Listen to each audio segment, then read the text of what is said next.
Hello नमस्कार, आप सभी का स्वागत है आपके और मेरे चैनल बियॉन्ड द पैराग्राफ में। पिछले जो मेरा स्टार्टिंग थी, मेरा इनिशिएटिव था अपने चैनल को लेके, उसको सराहने के लिए मैं अपने स्टूडेंट्स, अपने फ्रेंड्स, अपने कलीग्स और अपने सभी जानने वालों का धन्यवाद करना चाहती हूँ तहे दिल से कि उन्होंने मुझे एनकरेज किया और मुझे और एक नए वीडियो के साथ आने के लिए कहा। तो आप सभी का स्वागत है मेरे इस चैनल में। हम आज बात करेंगे थोड़ी सी आध्यात्म के बारे में, थोड़ा सा स्पिरिचुअलिटी के बारे में, थोड़ा सा योगा के बारे में, क्योंकि आप सभी को पता है कि अभी अभी हमारे देश ने और पूरे विश्व ने योग दिवस को मनाया था। योग जो है वो हमारे देश से ही उसकी स्टार्टिंग हुई थी और उसका जो योग के जो फायदे हैं वो पूरे विश्व ने इसको माना कि ये बात सही है। साइंटिफिकली प्रूव किया गया कि ये जो योग है ये हमारे जीवन में बहुत ही महत्वपूर्ण है। एक दिन योग करने से कुछ नहीं होता, ये एक निरंतर प्रक्रिया है जिससे हमें हमेशा चलाते रहना चाहिए और जिसके फ़ायदे जो हैं, जो हमें फिजिकली मेंटली हमें स्ट्रांग बनाते हैं। आज के जो इतने सारे चैलेंजेस हैं हमारे साथ जीवन में, लोगों को डिप्रेशन है, लोगों को किसी भी तरीके की जो प्रॉब्लम्स हैं, उन सभी के लिए योग जो है वो बहुत फ़ायदेमंद है। तो यहाँ पर आप सभी को पता है, क्योंकि मैं योग के सिर्फ फ़ायदे बताने के लिए नहीं आई हूँ, मैं यहाँ पर और भी बहुत सारी चीज़ें हैं जो हमारी लाइफ से जुड़ी हुई हैं, जिनके बारे में हम सोचते तो हैं लेकिन कभी चर्चा करते हैं, कभी नहीं कर पाते कि चलो ठीक है, हम अपनी लाइफ में बिजी हो जाते हैं और उसके बारे में हम चर्चा नहीं करते। तो उन्हीं सब कुछ सवाल जो हैं उनको लेकर मैं आप सभी के सामने आई हूं। तो क्योंकि मैंने आपसे कहा था मैं अध्यात्म के बारे में बात करूंगी, तो उसके लिए हमारे साथ दोबारा से अंकित जी हैं, जिन्होंने अपना टाइम निकाला और हमारे साथ आने के लिए तैयार हुए। मेरे कुछ क्वेश्चंस हैं, मेरे कुछ क्वेरीज हैं जिनके वो जवाब देंगे। तो अंकित जी, आपका स्वागत है दोबारा से। आप दोबारा से हमारे चैनल पे आए, आपने थोड़ा अपना कीमती वक्त निकाला, थोड़ा समय दिया, उसके लिए आपका बहुत बहुत धन्यवाद है। तो पहला सवाल मैं आपसे पूछना चाहती हूँ कि जो अध्यात्म है, ये इसको आप कैसे देखते हैं अपनी लाइफ में? अध्यात्म का मतलब क्या है और आप क्या सोचते हैं अध्यात्म अगर आपके जीवन में आएगा तो उससे किस तरीके के फायदे या नुकसान होंगे? जी, हमें जो सिखाया गया था हमारे गुरुओं द्वारा, हम रामकृष्ण मिशन में जाते थे, स्वामी विवेकानंद की टीचिंग्स से हमने सीखने का प्रयास किया और धीरे धीरे अब जैसे जैसे सीख रहे हैं योग के बारे में या अध्यात्म के बारे में विशेष तौर से ये बताया गया कि स्वयं को जानने की यात्रा है। आप स्वयं को जानिए, आप कोई काम करना चाह रहे हैं, आप कोई लक्ष्य बना करके उसे अचीव करना चाह रहे हैं, उसका पर्पस क्या है, आप क्यों करना चाह रहे हैं। मैं क्लास में जाता हूँ, कई बार तो सामने विद्यार्थी बैठे होते हैं, तो कई बार मैं उनसे पूछता हूँ कि आप आईएएस बनने आए हो, लेकिन आईएएस क्यों बनना है? चलो आप आईएएस बन गए तो वो कहते हैं कि साहब समाज की सेवा करनी है। भाई सेवा तो आप एक टीचर बन के भी कर सकते हो, सेवा तो आप किसी भी और रूप में कर सकते हो, एक ड्राइवर बन के कर सकते हो, एक सफाई कर्मचारी बन के कर सकते हो, बहुत तरीके हैं। फिर वो कहते हैं हमें लार्ज स्केल पे करनी है। पर फिर मैंने कहा कि भाई आईएएस से भी लार्ज स्केल तो एक पॉलिटिशियन के पास होता है, फिर आपको पॉलिटिशियन को नहीं बनना। फिर कहते नहीं पावर एंजॉय करनी है, फिर पावर तो पॉलिटिशियन के पास होती है। अब जब पॉलिटिशियन से मिलने जाओगे या आईएएस से मिलने जाओगे तो वो अपनी वजह से परेशान है, वो चीज़ें एंजॉय नहीं कर पा रहा जो सोच करके वो बना था। तो इसीलिए लोगों को ये पता होना चाहिए कि आप कोई भी काम कर रहे हो तो उसका पर्पस क्या है, what is the purpose of your aim, what is the purpose of life. Aim के बाद फिर लाइफ का पर्पस, हम यहाँ क्यों आए हैं, हम में और जानवर में क्या अंतर है, हम प्राणियों में और अन्य प्राणियों में, अन्य मनुष्यों में क्या अंतर है। जब इसको भेदते भेदते जब आप ऊपर तक पहुंच जाते हो और अंततः ये पाते हो कि this is the real aim of the life, तो वही अध्यात्म की चरम सीमा है। और उसके बाद अलग अलग लोग जैसे अलग अलग कहते हैं रियलाइजेशन ऑफ द गॉड, जो लोग गॉड में मानते हैं उनके लिए वो है, किसी के लिए सेल्फ रियलाइजेशन है और किसी के लिए ये रियलाइज़ करना है कि what is the reality, that is अध्यात्म। अच्छा, इससे थोड़ा सा आगे मैं बढ़ना चाहती हूँ और मैं आपसे ये पूछना चाहती हूँ कि आजकल ये तकिया कलाम हो गया है, अरे मेरी तो किस्मत ही खराब है, ये ऐसा मेरे साथ हुआ, उसके साथ तो देखो कुछ नहीं होता।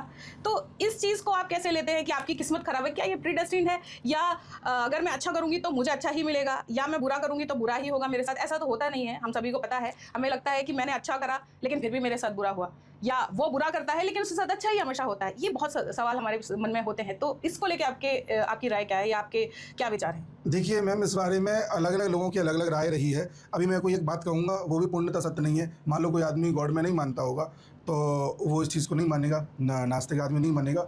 लेकिन अगर मैं सनातन की फिलोसफी के हिसाब से बताऊँ, गीता के उपदेश के हिसाब से बताऊँ, तो हम सब बार बार बर्थ लेते हैं।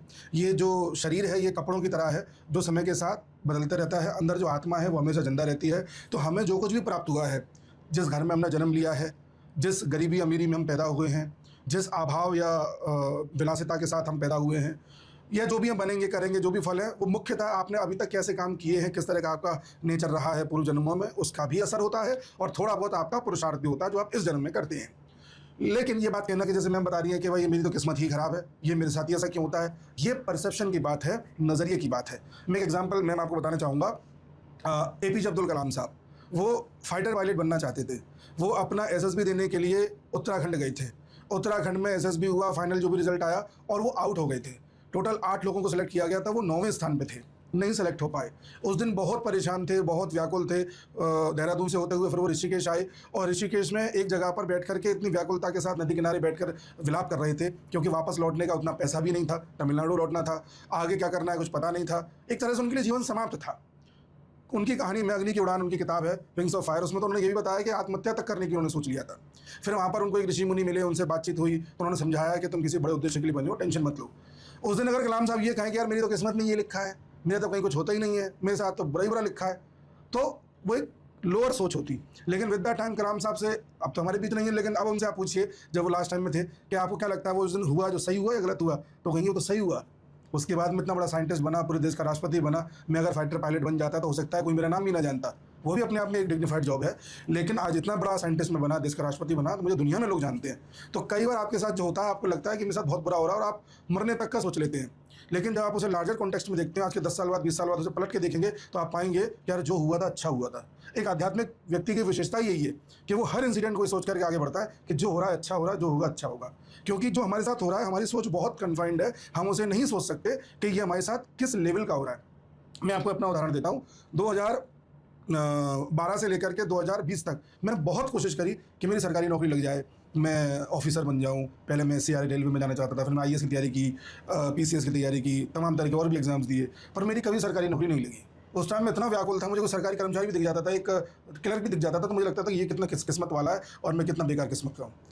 और आज जब मैं नहीं लग पाई, परेशान होकर के फिर मैंने अपना यूट्यूब चैनल स्टार्ट किया, यूट्यूब चैनल आगे बढ़ाया और आप सब लोगों की कृपा से वह इतना सही चल रहा है कि मुझे नौकरी की ज़रूरत नहीं है और मैं जब उठना चाहूँ तब उठ सकता हूँ, जहाँ बैठना चाहूँ वहाँ बैठ सकता हूँ, जहाँ जाना चाहूँ वहाँ जाके वीडियो बना सकता हूँ, जब चाहूँ तब बना सकता हूँ। लाइफ मेरे हाथ में है और शायद किसी सरकारी नौकरी से ज़्यादा ही पैसा कमा रहा हूँगा। तो मुझे लगता है कि 9 से 5 की नौकरी अगर मेरी सरकारी लग भी जाती तो मैं ज़िंदगी भर फ्रस्ट्रेट रहता और मैं ले दे के बस नौकरी में उलझा रहता। लेकिन वो नहीं हो पाई, मुझे जो मिला वो शायद कई लोग जानते हैं। तो वो जो प्रकृति ने दिया वो उससे बहुत बेहतर था। तो कई बार जो प्रकृति देती है उसके लिए थोड़ा इंतजार करना चाहिए। जब आप विद द टाइम, जब आपकी पुस्तक लिखी जाएगी और पलट के देखोगे तो रियलाइज़ होगा कि जो हुआ था अच्छा हुआ था। जी बिल्कुल, इस बात से तो मैं भी इत्तेफाक रखती हूँ कि अगर आपको कोई चीज़ नहीं मिल रही है, इसका मतलब आपको उस चीज़ के लिए वेट करना है, आप उस चीज़ के लिए तैयार नहीं हैं।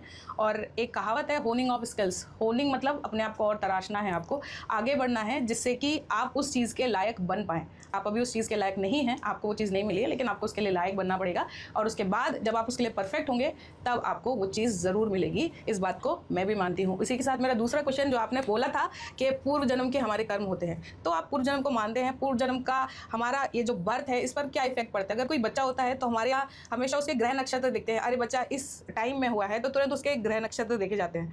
तो आप उसको कैसे रिलेट करते हैं कि अभी जो हमारा बर्थ है उसमें इफेक्ट पड़ता है हमारे पूर्व जन्मों का? जी डेफिनेटली। मैं एक एग्जांपल के साथ बताना चाहूँगा। देखिए ये भी सब्जेक्टिव है। कोई आदमी अगर भगवान में ना मानता हो, पूर्व जन्म में ना मानता हो, तो उसको ज़बरदस्ती नहीं की जा सकती है आप माने। मेरा मानना है, इसलिए मैं बता रहा हूँ, ये गीता में कहा गया इसलिए बता रहा हूँ कि जैसे मान लीजिए इस जन्म में मैं एक अच्छा इंसान बनने की कोशिश करता रहा, लोगों की मदद करता रहा। मेरे अंदर एक भाव था कि लोगों के साथ कुछ करना है अच्छा, और मैं पैसे से ज़्यादा अटैच्ड नहीं था और मेरे लिए कोई किसी तरह का कोई बंधन नहीं था। मेरी ज़िंदगी ऐसी थी कि बस कोई मेरे सामने परेशान नहीं होना चाहिए। कोई मैं खाना खा रहा हूँ तो मैं बाद में खाऊँगा, दूसरा पहले खा लेना चाहिए। इस तरह का मेरा भाव ज़िंदगी भर रहा और अंतिम समय तक भी मेरा यही भाव रहा। जब मेरा अंतिम क्षण चल रहा था तब भी मैं यही चिंता में था कि आज मेरे पड़ोसी वाला जो है वो आज खाना खाया होगा कि नहीं। अगर मैं इस भाव के साथ मेरी मृत्यु हो जाती है तो आत्मा को प्रैक्टिस रही पूरी ज़िंदगी भर कि वो एक टाइप ऑफ करेक्टर के साथ उसने ये देह छोड़ी। अब जब अगले देह में वो आएगी तो सेम टाइप ऑफ करेक्टर आत्मा का ही होगा। ये समझ लेना कि इस साल अगर मतलब इस जन्म में मैं मर गया तो मैं इस बार सो गया हूँ, अब मैं जगूंगा तो नए शरीर के साथ जगूंगा। It is like that. आप एक रात को सोते हो तब आप जो रहते हो, अगले दिन सुबह जगते हो तब भी आप वही रहते हो। इसी तरह से बस वो जो मृत्यु है वो एक ऐसी नींद है जिसका ड्यूरेशन थोड़ा ज़्यादा है और जब सुबह जगते हो तो शक्ल बदल जाती है, शरीर बदल जाता है। तो मेरा जो अगला जन्म होगा वो बहुत संभावना है कि एक ऐसे घर में हो जहाँ पर सभी इसी थॉट प्रोसेस के हों। किसी बड़े ऋषि मुनि जैसे एक परिवार में हो जाए, किसी गरीब ब्राह्मण के परिवार में हो जाए जहाँ सब मंदिर जाते हैं या सब बड़े स्पिरिचुअल हैं, और फिर मुझे मौका मिले कि मैं अपनी इस थॉट प्रोसेस को और ऊपर लेके जा सकूं। हो सकता है मुझे अपने इस कैरेक्टर को लोगों तक और पहुंचाने का मौका इस जन्म में नहीं मिला, हो सकता है अगले जन्म में और ज़्यादा मिले, और हो सकता है करते करते करते फिर मैं इतना ज़्यादा एलिवेट हो जाऊँ अगले जन्म में कि मैं अपने आप को ही रियलाइज़ कर लूँ कि यार मैं ही अहम ब्रह्मास्मि, मैं ही सत्य हूँ, मैं ही ईश्वर हूँ, तो मेरी यात्रा ही खत्म हो जाए। तो यात्रा मेरी तब तक चलती रहेगी जब तक मैं ये ना जान जाऊँ कि मैं ही ब्रह्म हूँ। ये ईगोइस्टिक में नहीं कि मैं ही ब्रह्म हूँ, मतलब मैं ये वो सब जो कुछ भी दिख रहा है वो सब ब्रह्म है। जैसे इलेक्ट्रिसिटी होती है, बिजली तार में चल रही होती है, अब बीच में बिजली के तार में बल्ब आ गया तो बल्ब रोशनी दे रहा है, आगे बढ़ गया तो पंखा आ गया, पंखा हवा दे रहा है, आगे बढ़ गया तो टीवी आ गई, टीवी चल के आपको चित्र दिखा रही है। लेकिन इन सब के पीछे क्या है? एक करंट। वो जो करंट है वो कॉन्शियसनेस है, और हर कोई अपने अपने करेक्टर के हिसाब से आपको रिफ्लेक्शन दे रहा है। बल्ब अपने हिसाब से दे रहा है, पंखा अपने हिसाब से दे रहा है, टीवी अपने हिसाब से दे रहा है। सिमिलरली इस पूरी दुनिया में कॉन्शियसनेस है जो सबको बांधे हुई है। उस कॉन्शियसनेस को ही रियलाइज़ कर लेना अहम ब्रह्मास्मि कहलाता है। जब आप रियलाइज़ कर लोगे मैं भी वही हूँ, ये भी वही है, वो भी वही है, सब वही है। जब बल्ब को रियलाइज़ हो जाए कि मेरी सत्ता नहीं है, मेरी कोई औकात नहीं है, जो है उस करंट की है, जो उस पंखे में भी है, जो उस टीवी में भी है, जो उस कूलर में भी है, तो अब बल्ब का ईगो ही खत्म हो जाएगा। लेकिन हम क्या करते हैं, ये समझने लग जाते हैं बल्ब तो अपनी दम से जल रहा है। यही हमें बस समय के साथ रियलाइज़ करना है कि हम कुछ नहीं है, जो कुछ है कर्म है। जी, वैसे आप ईश्वर में बिलीव करते हैं। आपके लिए ईश्वर की डेफिनेशन क्या है, ये मैं आपसे जानना चाहूँगी, लेकिन थोड़ा सा अल्प विराम दूंगी मैं अपने वीडियो को, और मैं आपसे मिलूंगी अगले वीडियो में। तब तक के लिए आप सभी का धन्यवाद, और ऐसे ही मुझे सराहते रहें और एनकरेज करते रहें। नमस्कार।